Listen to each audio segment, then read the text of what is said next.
Velkommen tilbage fra pausen. Vores næste taler, Robert Hastings fra USA. Han er født i 1950 i New Mexico. Hans far var ansat US Air Force og var i 1966 og 1967 med sin familie udstationeret ved Malmstrom Air Force Base, hvor Robert Hastings så også var med som teenager dengang. Og han havde et efterskolejob på Malmstrom Air Force Base i Montana, og var vidne til, at der blev registreret 5 UFO'er på radaren fra basens kontroltårn. Senere fandt han ud af, at de åbenbart havde manøvreret tæt ved et af de her atommissilsites, som lå sydøst for basen. Og det var det, der i høj grad var med til at starte hans interesse for UFO-sagen. Han er uddannet fra Ohio University i 1972 og har blandt andet arbejdet som fototekniker på Northern Illinois University i cirka 8 år. I 1981 begyndte han at holde foredrag, efter han var begyndt at interviewe militærfolk, som har arbejdet med eller i nærheden af kernevåben, og som i den forbindelse har haft oplevelser med UFO'er. I dag har han interviewet over 130 personer, som han har arbejdet nær missilbaser, våbenlager og prøvesprængningsområder. Han har holdt flere hundrede foredrag ved uddannelsesinstitutioner i USA. Så er han forfatteren til bogen UFOs and Nukes, som er blevet solgt her i dag. Han har været på CNN flere gange, blandt andet på Larry Kings talkshow, og talt om den her forbindelse mellem UFO'er og kernevåben.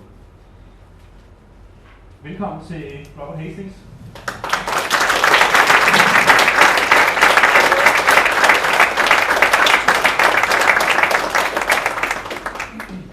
Thank you. I think Frederik just covered some of the things I was going to say at the beginning. I will first say that I flew in from America a day before yesterday. I arrived yesterday, and I've had very little sleep in the last 2 nights. So if I suddenly nod off, someone slap me. My father was in the United States Air Force for 20 years. In 1966 and 67, our family was stationed, as it's called, at a base in Montana called Malmstrom Air Force Base, which is, even to this day, a nuclear missile base. I won't go into a lot of detail, but I will simply say that at the main Air Force tracking system, the radar building called the SAGE building, very huge concrete building, no windows, lots of radar. It was the most sophisticated radar in the world at that time, late 60s, computer assisted. It was designed to monitor if World War III had started, Soviet bombers coming over the North Pole, over the Arctic regions into Canada and the US.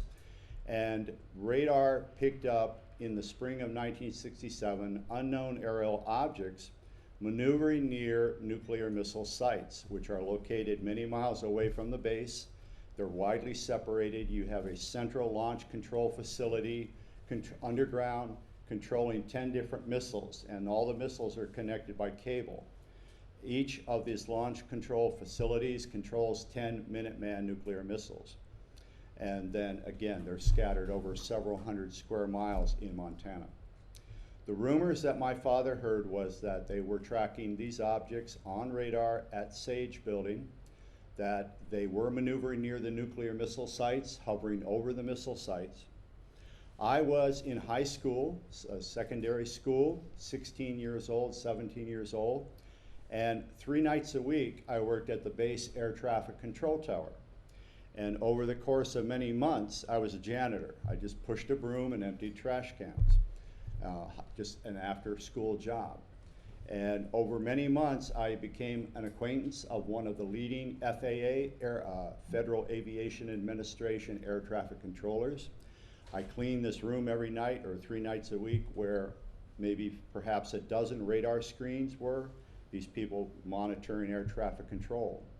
And this one gentleman who was very kind with me, he answered my many questions. I was very curious about how radar worked. In the break room between, he would take a rest break, a lunch break, and he would talk to me about radar because I was very interested. And one night in late March, I've never been able to determine the exact date. I don't remember.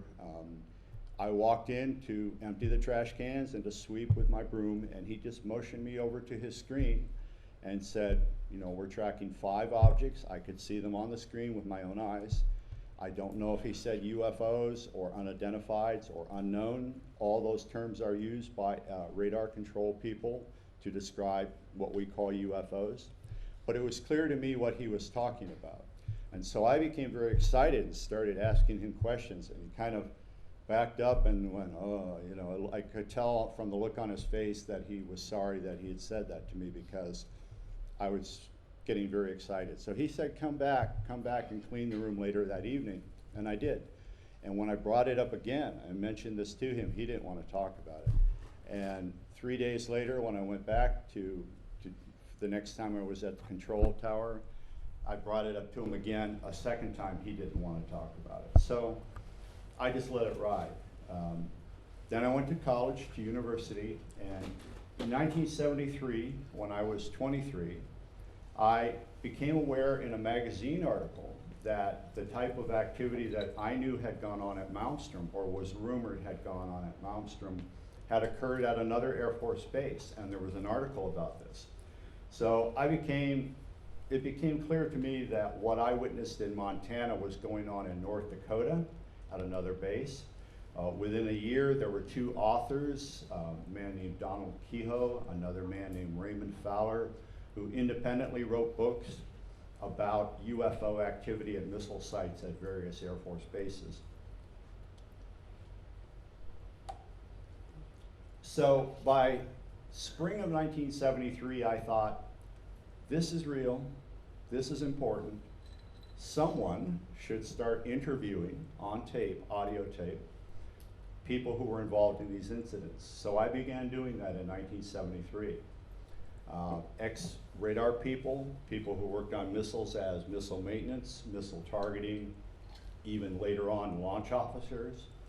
At this point, I have interviewed over 140 Air Force personnel, now retired or they left the military, who were involved in incidents around the United States where UFOs would come in and hover over or fly around nuclear missile sites. As you'll hear, and I get into the documents section of my program, on some occasions, according to these missile launch officers, when these objects hover over the missiles malfunction. And I'll describe that in detail. But in 1981, I felt I had enough anecdotal evidence, testimony from these military people to go on the U.S. college lecture circuit. And so I began speaking at universities, over 500 at this point in the United States. I've spoken at Oxford University in England.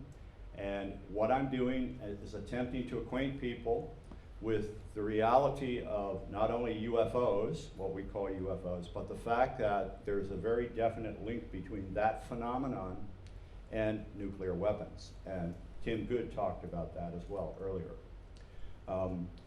What I'm going to show you as I speak are not photographs of UFOs or other subject matter, but the documents themselves. I am perfectly aware that reading documents on a screen is not exciting, is not meant to be exciting, but I'm going to make some dramatic statements, and I think it's important that I document what I say to you so you can see for yourself what the military and the intelligence community was secretly saying to each other in paper and documents, sending each other, you know, stories about flying saucers. Meanwhile, at the Pentagon, public relations spokespeople were saying swamp gas, weather balloons, hoaxes, crazy people, liars, drunks. That's what they said people who saw UFOs were. Meanwhile, in reality, secretly, the US military, CIA, the National Security Agency, US State Department, other groups within my government were treating this deadly seriously. And they were aware very early on, as you're about to see, that whoever is flying these craft, wherever they're from, whatever this is all about, one thing that has gone on year after year, decade after decade, are activity, UFO activity at nuclear weapons sites. First slide, please. Now, this is not a document, this is an article from a very popular magazine in America called US News and World Report. It's very conservative. It's more or less affiliated with the Republican Party. They're very, very conservative in their writing and their editorials and so on. In the spring of 1977, shortly after President Jimmy Carter came to office, this column called Washington Whispers appeared. And you'll see, next slide please, in an enlargement, this is what they wrote. U.S. News predicted that before the end of 1977, information about UFOs that this magazine characterized as unsettling disclosures would be released by the CIA, basically confirming the reality of UFOs. Now,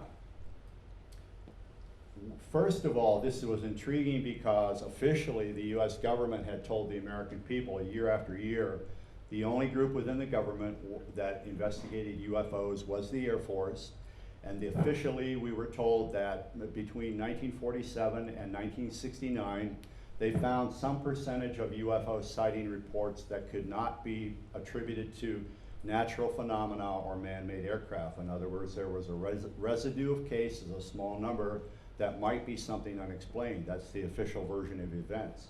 But the Air Force claimed in 1969 they found no evidence that these unknowns, this small number of unknowns, were a threat to US national security. Therefore, officially, the Air Force stopped investigating UFOs. What the public was not told by my government is that there were other groups within the Air Force that were always investigating UFOs besides Project Blue Book, the group that shut down in 1969, a group called OSI, the Office of Special Investigations, other counterintelligence and positive intelligence groups within the Air Force were collecting sighting reports and analyzing them. It is now further known that the CIA has been a major player in collecting and analyzing UFO data. And efforts were made in the late 70s, not even 2 years after that. Let's go back. Well, let's just hold there. Let's hold there. The efforts were made by CIA to suppress the fact that it was analyzing UFOs. But because of our law called the Freedom of Information Act, there was over 1,000 pages of documents successfully released to the public in late 1978 that proved that CIA was involved with collection and analyzing UFO data. So, what the public has been told is one thing, what has really gone on behind the scenes is another thing, and some of what you'll see today, this is just a very small, less than 1% of the documents that are available that talk about UFO activity at nuclear weapons sites. What you'll see is what the government in my country was actually talking to each other, the various agencies and departments, while the public was being told nonsense, don't worry about it, not real. This is what they were actually saying to themselves. This first document is an FBI memorandum. It was written in January of 1949. It was sent to FBI Director J. Edgar Hoover. It was written by the SAC, Special Agent in Charge of the San Antonio FBI office. The subject of the memo is, quote, protection of vital installations. Next slide, please. Now, I've blown up some of the key areas I'm covering into larger type so you can see it more easily. The first paragraph says that in the previous 2 weeks, various civilian and military intelligence groups within our government, my government, met to, quote, discuss the matter of unidentified aircraft or unidentified aerial phenomena, otherwise known as flying discs, flying saucers, and balls of fire. Whoever wrote this memo had underlined the last sentence in the first paragraph. It says, this matter is considered top secret by intelligence officers of both the Army and the Air Forces. Next slide, please. Now why? Why would this matter of flying discs, flying saucers be considered top secret? This is the reason. In the last paragraph on that page, it says, during the past 2 months, various sightings of unexplained phenomena have been reported in the vicinity of the Atomic Energy Commission installation at Los Alamos, New Mexico, where these phenomena now appear to be concentrated. For those of you who are unfamiliar with the name Los Alamos, it was where nuclear weapons were invented. In 1945, something called the Manhattan Project successfully figured out how to use atomic energy in a way that a weapon could be created. We tested the first one in the deserts of New Mexico on July 16, 1945. It was successful. Not even 3 weeks later, 2 more were dropped on Hiroshima and Nagasaki in Japan. Those were all created, designed, and tested at Los Alamos. So this memo from 1949, some 4 years after these momentous world-shaking events, the invention of atomic weapons, the focal point for UFO activity in the United States, according to the FBI's own internal documentation, was the birthplace of nuclear weapons, Los Alamos. Next slide, please.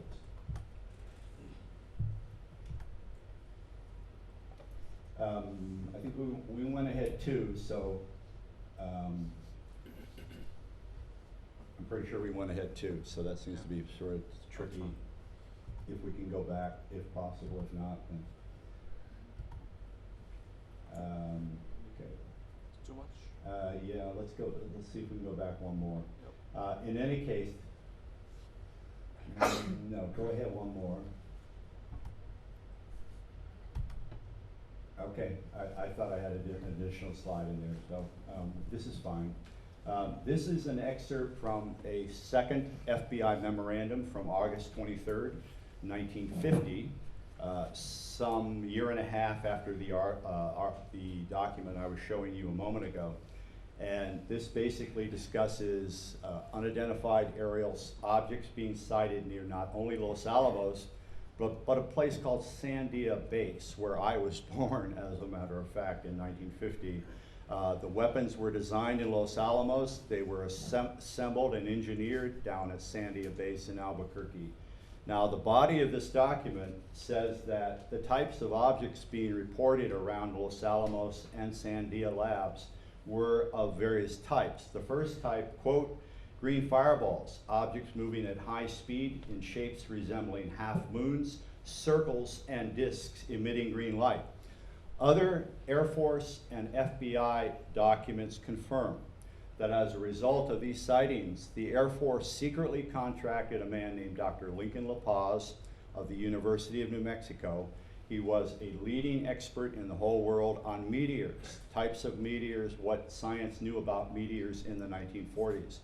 Lincoln La Paz, we now know from other documents, was given the job, the task, for no pay, to work with the Air Force, to interview witnesses at Los Alamos and Sandia who had seen these green fireballs, to try to determine whether these were natural phenomena or something else. Dr. La Paz, many pages of a report that he sent to the Air Force summarizing his findings. He said that a number of the observers reported these objects performing maneuvers, so quite clearly they were not natural phenomena.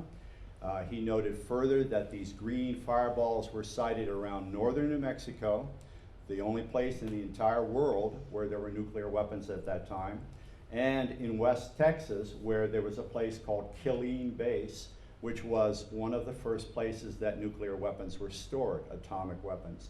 They were designed at Los Alamos, they were put together at Sandia, and some of them were shipped to this Killeen Base. And there are other documents from my government, the Army, the Air Force, the FBI, talking about objects flying around Killeen Base in 1948, 1949. So Dr. La Paz said that if these were natural phenomena, naturally occurring meteors or meteorites, you would expect a random distribution of reports around the world. People would see them in Europe, people would see them in South America, but they were only concentrated around northern New Mexico and this one site in West Texas. Coupled with the fact that the observers, some observers were seeing these things change flight path, their direction of flight change. So he told, Dr. La Paz told the Air Force, these are artificial. They're either under intelligent control, someone's inside them flying them, or remote control. And he said that his best guess was that the Germans had technology that the Russians had captured at the end of World War II and were developing it into these green fireball-like objects being sent to America to spy on the atomic weapons program. Dr. La Paz also said in his report that if that were not the case, if there was no evidence to support that hypothesis, then they could be a very high level, top secret American project that even the people at Los Alamos did not know about. Well, these reports were filed in the late 1940s, and even today there's no credible evidence, there are no additional documents, there are no former government scientists who've come forward and said, yes, these were our secret projects. There's no evidence from the former Soviet Union that these were Russian objects. So clearly we have artificial objects of unknown origin seemingly monitoring, or at least in the vicinity of the US nuclear weapons program from almost the very beginning of the program. Next slide, please. Halfway down this same FBI document from August 23rd, 1950, there's a second category of objects that are being reported around these atomic sites. And they are summarized as, quote, disks, round flat-shaped objects or phenomena moving at fast velocity and emitting a brilliant white light or reflected light. In other words, flying disks, flying saucers, just what people all around America and the world, civilians, not military, not atomic scientists, were also reporting all over the country. And again, Pentagon spokespeople, if you look at what was reported in the media, when people saw UFOs, the Pentagon would say these are misidentifications of man-made or aircraft or natural phenomena or hoaxes, but they did not, the PR, the public relations people at the Pentagon, they weren't cleared. They didn't have the secret clearances to know about this. So when they stand up and told the media there's nothing real about flying saucers, as far as they knew, that was the truth. But we now know from the Freedom of Information released documents decades later that quite clearly the military and the intelligence community not only accepted the reality of UFOs, but the fact that they seem to be an ongoing link with nuclear weapons sites was quite alarming to my government, of course, as you might imagine. We were the only country until August of 1949 when the Soviets detonated their first atomic bomb. The US had a monopoly on nuclear weapons. And suddenly you have this unexpected development where craft of very obvious sophistication were seemingly expressing interest in our #1 national security secret. So, the public was kept in the dark about this for many, many, many years to come, and yet it was going on. Now, Tim Good mentioned Roswell Army Airfield. That was the only base in the entire world in 1947 that had a bomber squadron capable of delivering nuclear weapons. Is it coincidental that this alleged crash, which I believe occurred, took place very near the world's only atomic base at that time? I believe it's not a coincidence, that there's a definite cause and effect. I think whatever this craft was in that area of New Mexico because of this bomber base. I'll say one more thing about Roswell later in the program, but let's go ahead now. Next slide. This particular FBI memorandum concludes by saying, quote, since 1948, approximately 150 observations of aerial phenomena referred to above have been recorded in the vicinity of atomic installations in New Mexico. So again, what was developing behind the scenes and what the public was being told were day and night, two different things altogether. Next slide, please. Moving on to the decade of the 1970s. I now know from my interviews with these 140 Air Force veterans that UFO activity was occurring at bomber bases, atomic bomber bases, at missile sites, at test areas in Nevada and in the South Pacific where we were detonating hydrogen bombs. There are many veterans who were involved in these military operations involving the testing in Nevada and the South Pacific, who have said they were observing these objects and even seeing them flying around the mushroom clouds. Minutes after the detonations, there were radar trackings and visual observations by military pilots of unknown objects maneuvering near the mushroom clouds. Intercontinental ballistic missiles, ICBMs, were first deployed in the Soviet Union in 1957, very rudimentary, and in the United States 2 years later in 1959. And There are documents from the 1960s. I have witness testimony from nuclear missile personnel from the 1960s to indicate that what was going on in the 50s at these nuclear labs then also occurred at nuclear missile sites in Montana, in Wyoming, South Dakota, North Dakota, where our nuclear missile bases are located. And what I'm going to share with you now are excerpts from an officially released Air Force letter containing logs from what is called NORAD, the North American Aerospace Defense Command.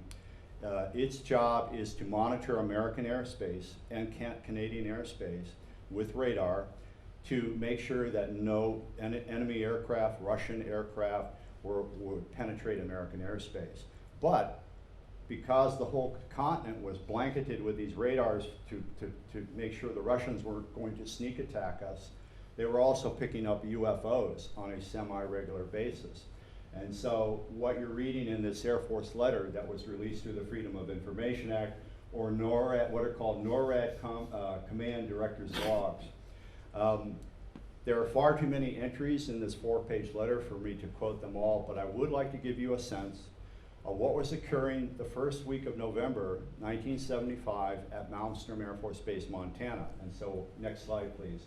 These are the actual logs that NORAD recorded. The first entry: received a call from the 341st Strategic Air Command Post saying that the following missile locations reported seeing a large red to orange to yellow object. It then lists the missile sites by their coded designations, M1, etc. Next slide, please.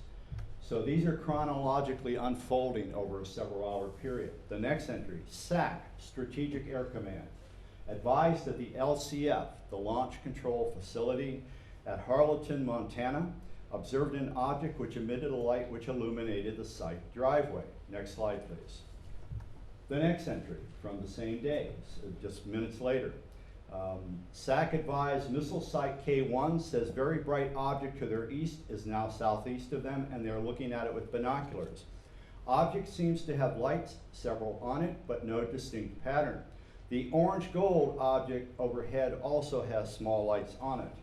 Next slide, please. The next entry that came in, missile site L1 reports that the object to their northeast seems to be issuing a black object from it, tubular in shape. In other words, a larger object released a smaller object, a satellite object, which was apparently like a tube or a cigar.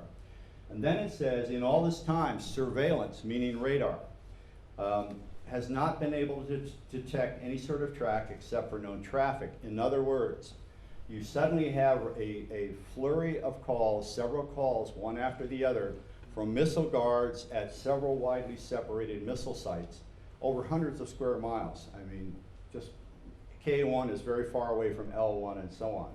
And yet simultaneously, just one after the other, guards are saying, we're seeing strange objects above our missile site. And they're using the term object repeatedly.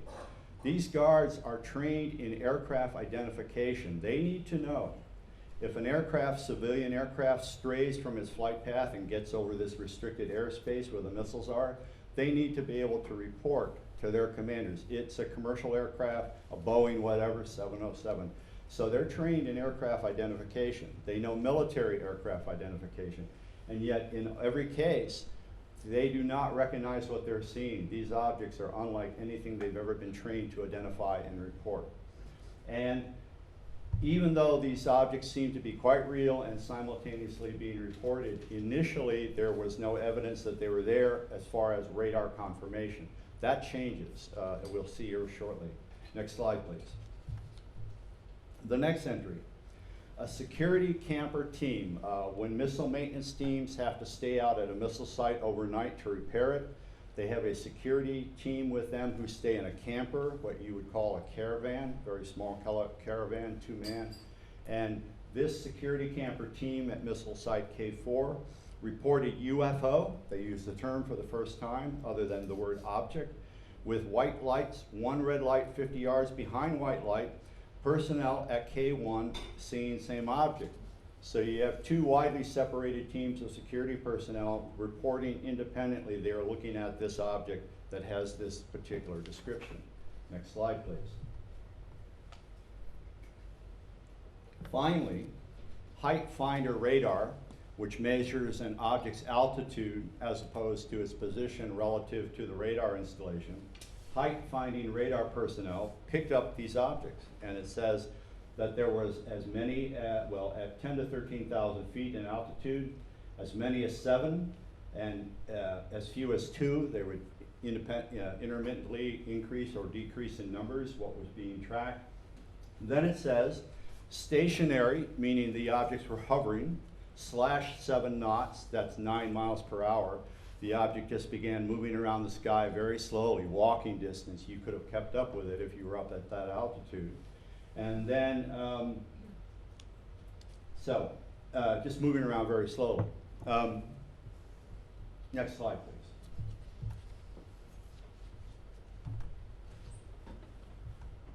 Okay, a second radar tracking. This is from SAC Command Post. Called and advised that SAC crews at sites L1, L6, and M1 observing UFO. Object yellowish bright brown light 20 miles north of Harleton.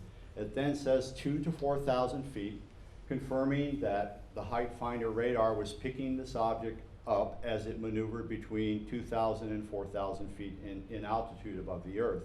That's very important because it verifies that what these guards were observing was not some phenomenon high out in space, such as meteors, not something high in the atmosphere like the aurora borealis, the northern lights, but indeed was a craft generating a radar return just as any aircraft would, and was maneuvering between 2,000 and 4,000 feet.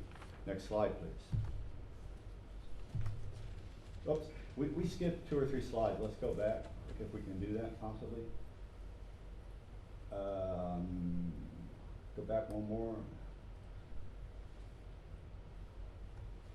if possible. Okay, this is an entry. Somehow when he's hitting advance, it's going ahead more than one slide, so that's okay, no biggie. All right, this one says from SAC Command Post, missile site L5 reported object increased in speed, high velocity, raised in altitude, and now cannot tell the object from the stars. Moments earlier, these objects were just maneuvering around at walking speed. Now, suddenly one of them is zipping very high in altitude at a very high rate of speed. So quite clearly, these are not conventional aircraft. They can hover, they can move very slowly in the sky, and they can also suddenly move away at high velocity. Next slide, please. And that's the one I read earlier, so let's go to the next one. Nope, it went ahead 2. Let's go back 1. Okay, this is the last one. That was it right there. Just ahead, one more, I think. That's where you want to go. Nope. Somehow it's skipping. That was it. Yeah. There you go. Okay, this is the last one that I'll read from this document. It says, SAC Command Post reports UFO 20 miles southeast of Lewistown, orange, white, disc object, a flying saucer. So the Pentagon, meanwhile, is saying they don't exist. Don't worry about it, American people. You know, it's a figment of your imagination. Meanwhile, what you have flying around America's nuclear weapons sites are flying saucers. And quite clearly, the public has been kept in the dark about this. Now, I'm going to speak a little bit about this, so we don't want to advance right now. What the documents don't say, and again, these are released through the Freedom of Information Act, but what has emerged from witness testimony, nuclear missile launch officers, targeting officers, missile maintenance personnel, who I have interviewed, have said to me, and have said to the American people. We held a press conference on September 27th, 2010. CNN streamed it live. If you go to my website, UFOhastings.com, on the homepage, there is a 63-minute video of CNN's live coverage, live streaming of my press conference. You will see 7 Air Force officers retired, most of whom were nuclear missile launch officers or targeting officers, talking about these incidents. What the documents do not say, because it is so sensitive, And the information is considered so highly classified that it can be kept secret even though this law, the Freedom of Information Act, exists. What the officers say, and have said on camera in this press conference, is that on some occasions, when these disc-shaped craft are near the missiles, hovering over the missiles, flying around the missiles malfunction. They drop off alert status. I've had repeatedly launch officers down in the capsule, 60 feet underground. One usually sleeps, the other's at the console. They say they get a telephone call from their guard at topside, the head guard, he's called a flight security controller, screaming into the phone. What is this? What is this? There's an object hovering over our missiles. All these officers say to me, I was about to ask this guy what he'd been drinking. You know, are you doing drugs? Are you smoking dope? And before I could get the words out of my mouth, my missiles began malfunctioning, what's called dropping off alert status. On their consoles, they see green lights, they see all the missiles are ready to launch if the President of the United States orders the launch of nuclear missiles. Suddenly, the green lights turn to red, one after the other, all 10, where even if the President, and the cases that I'm talking about, it would have been Lyndon Johnson in the 1960s, if he had called SAC and said, launch World War III, these 10 missiles would have gone nowhere. They were just in the ground, just like metal, junk metal. So when they investigated and found what the problem was, the entire hardware system in what's called the GNC, guidance and control systems, were fried. Basically, the entire hardware had to be removed and replaced because the circuitry was inoperable. And Boeing Corporation, which is the main Minuteman contractor, investigated these cases at Malmstrom in March of '67, and the only way they could replicate this defect was to direct a high-level energy pulse directly into these 10 cables, underground cables linking the launch control facility to the missiles. By directly touching the cable and injecting what's called a square wave into the system, you could create this type of failure. But Boeing could prove that that was probably what went on, but they could not say what simultaneously would have been able to access these underground 10 cables within a matter of seconds to create this problem. But at the same time this was occurring, Bob Salas, Captain Robert Salas, who co-sponsored the press conference with me, his guard was screaming into the phone that there was a saucer-shaped, glowing red object, illuminated, enveloped in plasma, orangish plasma, hovering right above the launch control facility. At the same time, his missiles began malfunctioning. Now, even though the only official Air Force group that would have investigated UFOs was Project Blue Book, Captain Salas said that they were interrogated, debriefed is the more polite word, by OSI agents, Office of Special Investigations agents. They were asked what occurred. The agent wrote that down. They were then sworn to secrecy and said that if you talk about this, you can be subject to 10 years in jail and a $10,000 fine. Captain Salas, this was in March 25th, 1967. Captain Salas kept quiet about this until the mid-1990s. Long story short, he read an excerpt from Mr. Good's book, Above Top Secret, mentioning a case at Malmstrom, and he thought that was his case. It turned out to be another event 8 days earlier, but Mr. Salas felt that this was his case, and he decided to begin speaking about this publicly. He went on television programs to talk about this happening. Again, this was 1995. At this point, we know we have the testimony of nuclear missile launch officers or targeting officers or missile maintenance personnel from every American nuclear missile base saying to me, this happened at my base. And the same thing went on. We were sworn to secrecy. We were told never to talk about this. Many of these people are, even today, I mean, they're in their 70s and 80s. They say, did I do the right thing about talking about this? My government told me never to talk about it. They have an anguish in their soul. Did I do the right thing by going public and talking about this? They're very reluctant to talk about it. And yet, 7 of the 140 or so that I've now interviewed decided to participate in this press conference 3 years ago and tell the world that this was real, that this was going on, and that they were present when this occurred. When the Soviet Union collapsed in 1991, there was a period in the early 1990s where former Soviet military personnel became available for interviews. Western journalists, Western researchers went to Moscow and other places in the former Soviet Union to interview people who were involved in the military in the Soviet Union. A reporter in Las Vegas, a journalist named George Knapp, interviewed several people, got KGB documents, the American, the Russian CIA in effect, KGB documents talking about UFO activity at Soviet missile sites, Soviet Ministry of Defense documents talking about UFO activity at Soviet missile sites, and interviewed on videotape he and other Western journalists. In America, we have ABC, the American Broadcasting Company. In 1994, October 5th, they ran a program on American TV in which they had video footage of several, 4 or 5 Soviet military veterans who were talking about UFO activity at their missile sites during the Cold War era.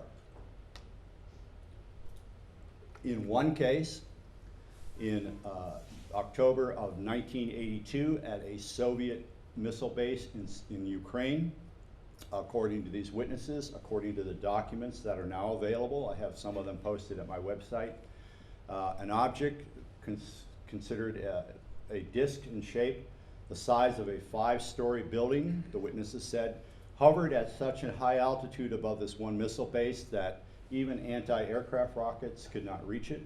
Jets could not fly at that altitude. And it was up there for approximately 2 hours, safe because it was so high up.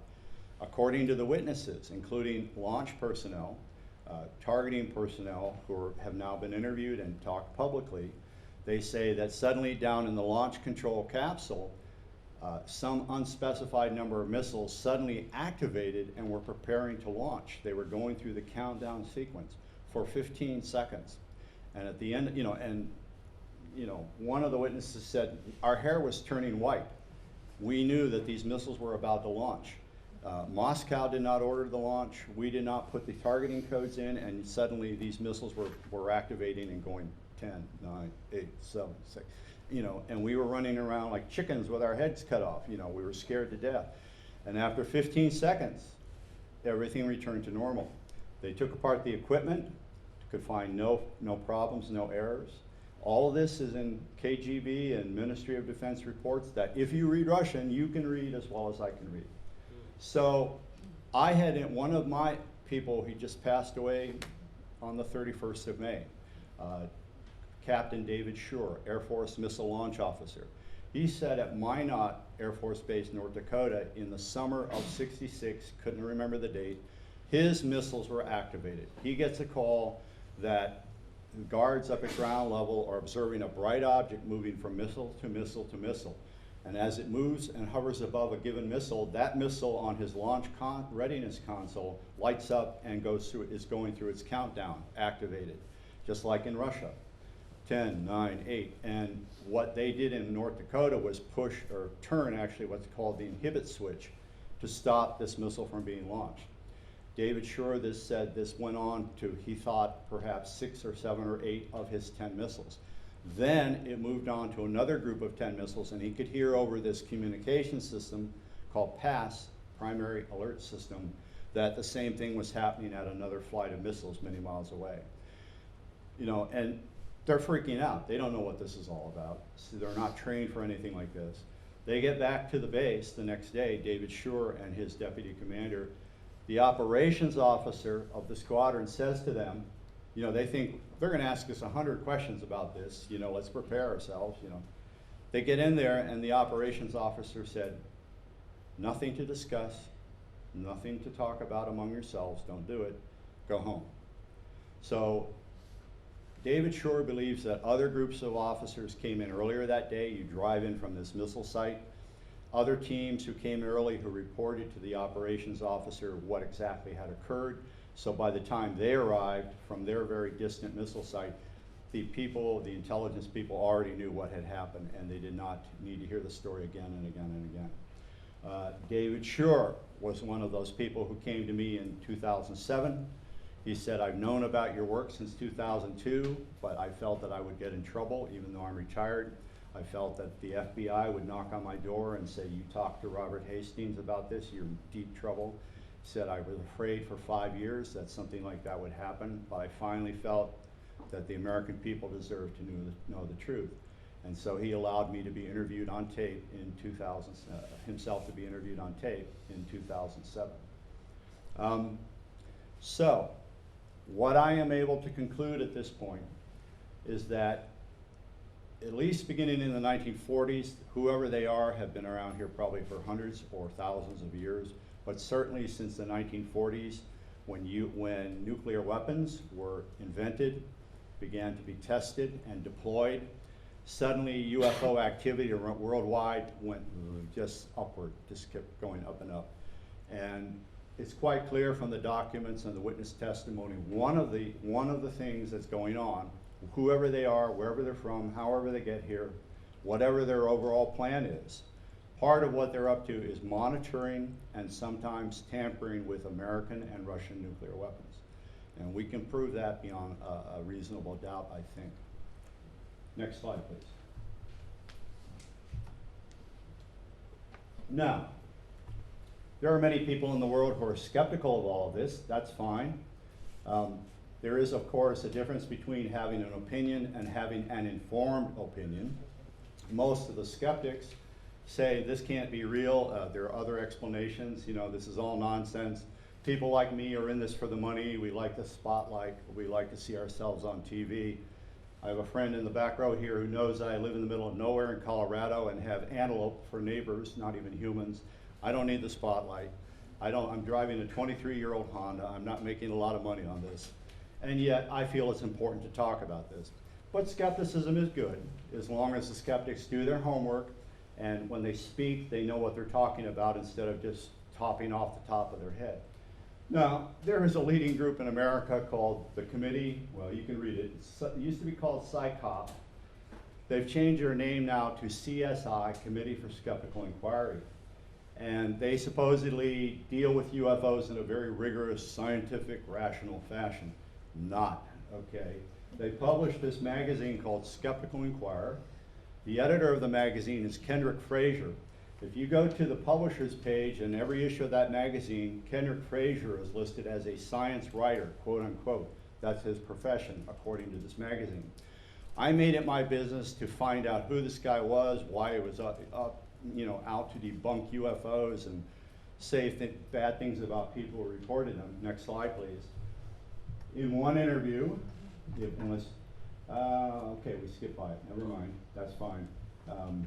What Kendrick Frazier said was basically people like myself don't know what we're talking about. We exaggerate what the documents say and so on. Well, what I found out, Mr. Frazier, who does write books about science, so he is a science writer, for the 22 years he was debunking UFOs and saying this is all nonsense. He was working as a public relations specialist for the second most important nuclear weapons lab in the United States, Sandia Labs. You can look high and low in that damn magazine and you will not find a reference to that. Gee, what a coincidence.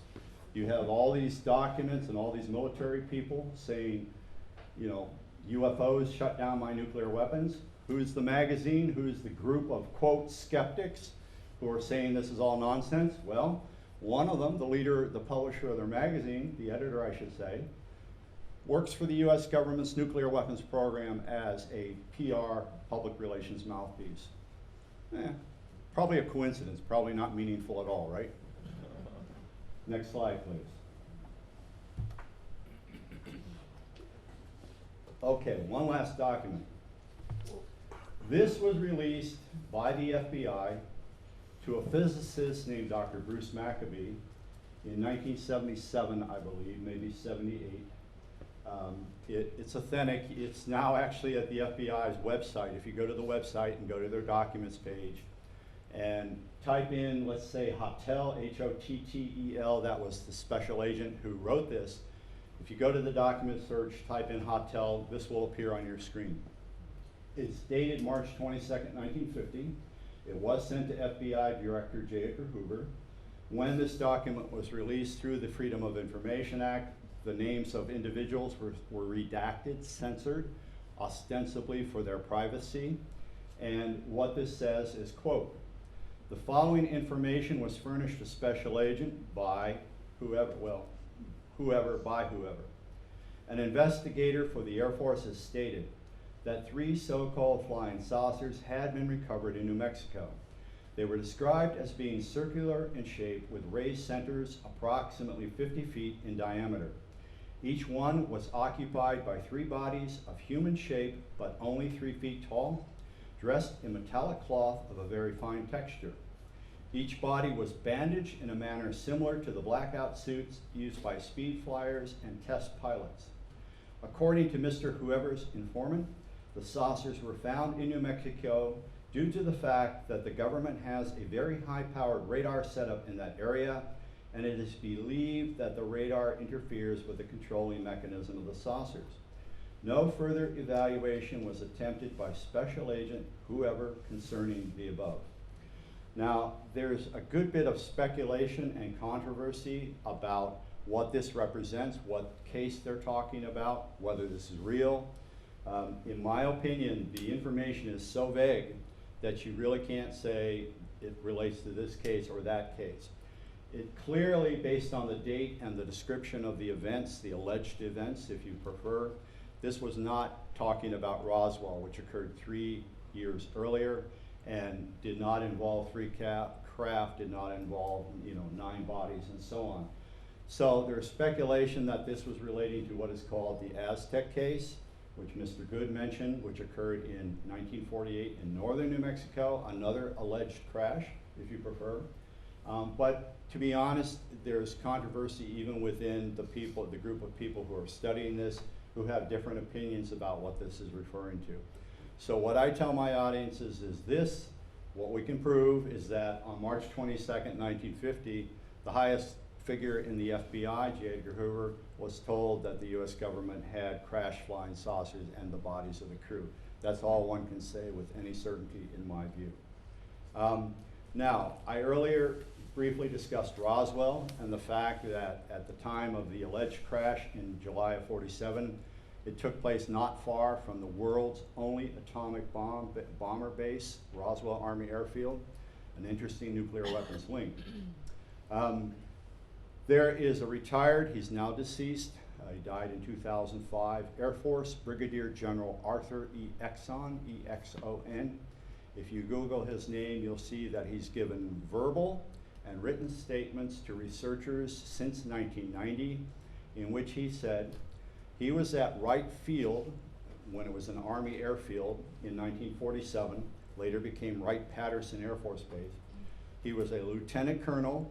He was engaged in a 2-year aeronautical engineering program at Wright Field. And suddenly there was this flurry of rumors and reports that a plane load of debris had been flown in from New Mexico of the crash object. And, what is this? There's all these rumors about this is very strange material and so on. Hours earlier, the chief of the 8th Air Force, General Roger Ramey, told the public that this was simply a misidentified weather balloon. After the report came out saying a crash flying saucer had been recovered, General Ramey holds this press conference very quickly and said, sorry, these people didn't know what they were seeing. It's just weather balloon debris. Here's some of it for you to look at and photograph. Well, Colonel Jesse Marcel, who retired as a colonel, who was the one who brought that real debris back to Roswell Army Airfield, says that he was called aside before the reporters got to that room and said, you will say this was a weather balloon. General Dubose was mentioned by Tim Good. He was the person who said, yes, that was a story for the media, that this was a weather balloon. Meanwhile, the real wreckage was being flown to Wright Field, which is what General Exon confirms. General Exon says he only saw what apparently was, there was a crash site, the debris field that everyone's heard about, all this debris, metallic debris.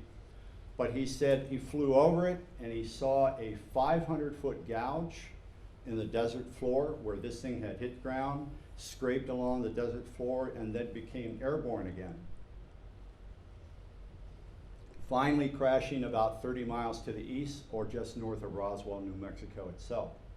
General Exxon said he was not directly involved in the analysis of this material at Wright Field, but he was in direct touch with people who were, and he said within 24 hours, we knew we had a craft from space. General Exxon, upon retiring and speaking to the researchers in the late 80s and early 90s, has said, within 24 hours, everyone from President Truman on down knew this was a craft from space. And he's referred to it in writing and in audio interviews as a, quote, spacecraft or a craft from space. General Exxon further said, in 1962 to 66, I believe are the correct dates, he was actually the base commander of Wright-Patterson Air Force Base as you know, a higher ranking officer. He said there were some occasions, he didn't specify when or how many, where a call would come from the Pentagon saying we're sending a recovery team to Wright Field. They will be involved with UFO related operation. You are to supply them with a logistical support, but that's all, you know, we can tell you. And General Exxon said that's all he knew, but in fact there appeared to be multiple crashes as time went on in the early 60s that he was told to support the groups that were going out to the field to do the recoveries. Now, I think one has to ask oneself why a retired Air Force general would go out on the public record and say these things if they were not true. I mean, what would he have to gain? He didn't make any money on it. Skeptics who think UFOs are nonsense have ridiculed him. Most people don't like to be ridiculed. So he had nothing to gain and everything to lose by admitting this, and yet he has now publicly said this was the case. In my country, there was a man named Senator Barry Goldwater. He ran for the Republican Party for the presidential position in 1964. He ran against Lyndon Johnson. He was very right-wing, very conservative. He talked about us needing to bomb the Soviets from time to time. You know, and most Americans went, ugh, we don't need that. So he lost the election. But Senator Barry Goldwater, beginning in the late 70s, I've got letters that he wrote to researchers. They written to him and said, what do you know about UFOs? And in these letters he says, I heard about a facility at Wright-Patterson called the Blue Room, in which allegedly was the absolute physical evidence, the proof of UFOs being from somewhere else. That was the clear implication. He finally went on Larry King. Most of you, I think, know Larry King on CNN. And he has a radio show as well as a television show. And in 1979, Senator Goldwater, who was also an Air Force general in the reserve, went on Larry King's radio program and admitted that, yes, he had written to these researchers and told them that he had attempted year after year, or over several years, many times, to gain access to the Blue Room. He had top secret clearances. He worked with the Intelligence Oversight Committee in the United States Senate. He had top secret clearances for any number of things. He was an Air Force general in the reserve. He said one of the generals, one of the chiefs of staff of the Air Force he asked for access to the Blue Room was General Curtis LeMay, who was our leading bombing strategist during World War II, bombing Japan and so on. And he was later chief of staff of the Air Force. Goldwater said when he asked General LeMay if he could get access to the Blue Room, LeMay said to him, quote, hell no, you can't go, I can't go, don't ask me again. So, now, again, I ask, what does Senator Goldwater have to gain by going public with that story? He didn't make any money off it. You know, half the people who heard it thought he was a nut, you know. What did he have to gain? And yet he said this happened. I heard these rumors. And he said, logically enough, because I didn't get in, I can't tell you what's in there. But clearly his sources that he heard rumors from said, yeah, that's where the craft is, that's where the bodies are. And you know, if you can get in there, you have physical evidence that these are beings from some other world. So, I don't know why I am so driven to do what I do. I jokingly say I blame it on the implant. But I wake up thinking about this, I go to bed thinking about this, and as long as I can function, I'm 63, I plan to seek out these military witnesses and interview them. And I am working on a film, hopefully within a year it'll be out, called UFOs and Nukes, just like my book. My book is available at my website. It has taped interviews with nearly 100 of my witnesses and other documentation. If you go to my website, you can read on the documents page all of the documents that I've shown you here and many others. I think this is very important that people should know about this. I do not believe that my government or any government is going to lead the way by releasing this information. I think whoever they are going to at some point do something so spectacular around the world that nobody will be able to deny the existence of UFOs. My opinion, I have no idea. But what I have chosen to do is educate people on a take it or leave it basis. If you think what I say has merit, great, go to my website. If you think this is nonsense, great, I could care less. But I don't engage in debates with skeptics unless they can prove to me that they've done their homework. What witnesses have they interviewed? What documents have they reviewed and can speak about knowledgeably? What scientific credentials do they have that were directly applied to research of UFOs, not some theoretical armchair, hypothesizing, but have they done the work? If I have someone who is skeptical, who has done the work, and can knowledgeably support their skeptical position, I love to talk to those people. Unfortunately, 1 out of 100 skeptics are in that position. The other ones are your classic shoot from the lip armchair experts. They have all the facts, or all the answers I should say, even though they've studied none of the facts. So, I guess I've become a grumpy old man because that's my attitude. So, thank you very much. I understand we're going to have a question and answer session with Mr. Good and myself later today. Thank you.